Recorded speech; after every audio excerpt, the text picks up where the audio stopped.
Congratulations, you've got an interview. The good news is that you already know how to dress and what to wear, because we already talked about that. If you missed that video, it's listed and linked in the description. It's an oldie, but good advice never goes out of style. You've done the work, you've secured the interview, you are dressed to kill, but before you run off to go to that interview, we need to talk, because it is still possible to jack things up if you don't know what you're doing, even if you're super qualified. So today, gentlemen, we're going over 10 tips to crush an interview. Please note, I am not going to justify be on time with a tip. If you're that much of a moron to be late, you don't deserve the job in the first place. Tip number 1 is conduct research prior to going to the interview. Now, I'm not talking about knowing what the company does. You probably did that prior to actually applying. I'm talking getting granular. Get more into it. Dive into Google. Dive into their website. Figure out this company so that when you go in, you're ready to talk shop. And if you know who you're actually going to be interviewing with in terms of like the person's name,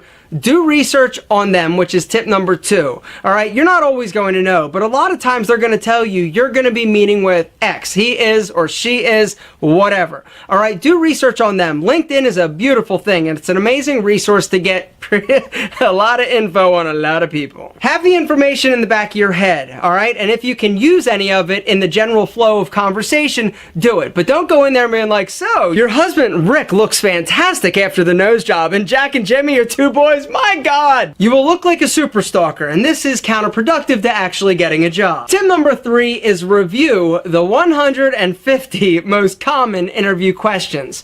There is a list out there of questions that get asked pretty much in every interview, and they've compiled this list. It's listed and linked in the description if you want to check it out. Go through it. Think about your answer. All right, you don't need to memorize the questions, but it's a good idea to have an idea of what they're going to ask and how you're going to respond. Because if they shock you with, why are you looking for a new job? And you are dumbfounded like, that whole sexual harassment thing kind of killed. No. Ooh, I feel the butterflies. They're coming because you're getting close. The day has arrived. It's time to go to the interview.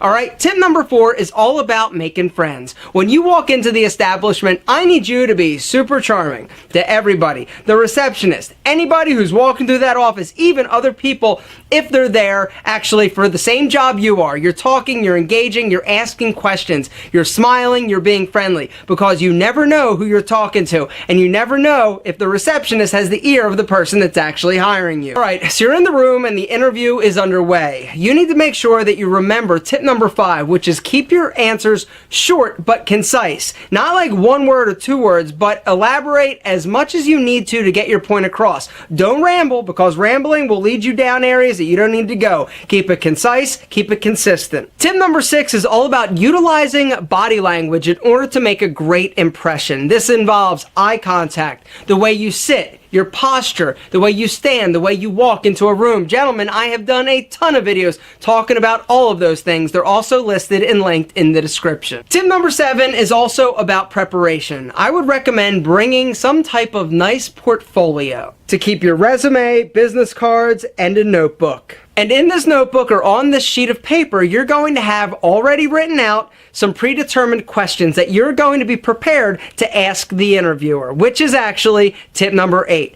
Have a list of questions that you are going to ask. In most interviews, the interviewer is going to ask you at some point, hey, what questions do you have for me? And if you're like, none, all right, it means that you really haven't thought about things. All right, by having a list of questions that you're prepared to ask shows that you're detail-oriented and you're interested in that job. Tip number 9 is all about selling yourself. This is your opportunity to shine. This is not an opportunity to be super modest, but you have to be delicate in the sense that you don't want to look like you're bragging like, yeah, I was the best at that. Oh yeah, nobody can touch me. But you can be confident and deliver yourself in a positive, proactive way and not look like an arrogant ass, all right? But this is not the time to be like, well, I'm not that great. No, Jack, take the Alpha M approach to self-marketing. Promote, promote, promote!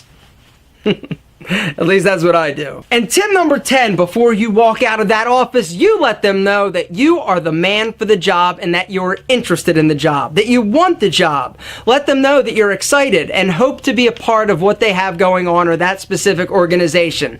Before you leave, you get up, you put your hand out, and you shake that hand like a man, even if you're shaking a woman, all right? Don't be all like, right? You don't need to kiss it. You need to shake it.